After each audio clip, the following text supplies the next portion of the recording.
অবিক বসুর লেখা কবিতা পশু অধিকার। শীতের দুপুর চিড়িয়াখানায় জমজমাটি ভিড়।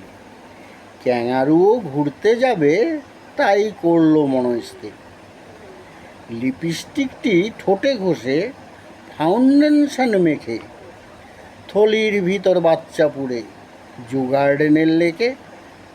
ইচ্ছে মতো বেড়ায় ঘুরে, তিরিং তিরিং হাঁটে, কখনো বা ছুটতে থাকে সবুজ ঘাসের মাঠে। বাচ্চাটি তার দুষ্টু ভারী, যদিও অবুঝ খুকি। থলির থেকে মুখ বাড়িয়ে মারছে খালি উকি।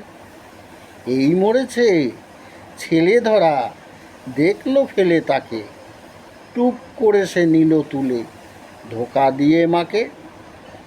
তারপরে সে ভিড়ে মিশে কোথায় হলো হাওয়া।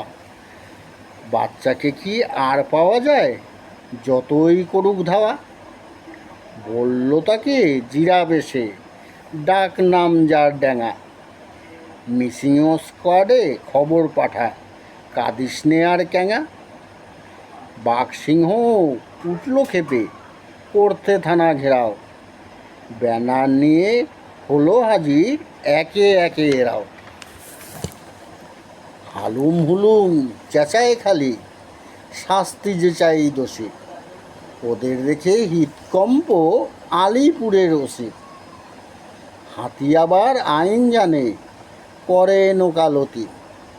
পশুগুলো মার খাচ্ছে, নেহাদ বোকাওতি। এই বিষয়ে উকিল হাতি শেষ কথাটি কন। পশুর দাবি রাখবে এবার পশু কমিশন।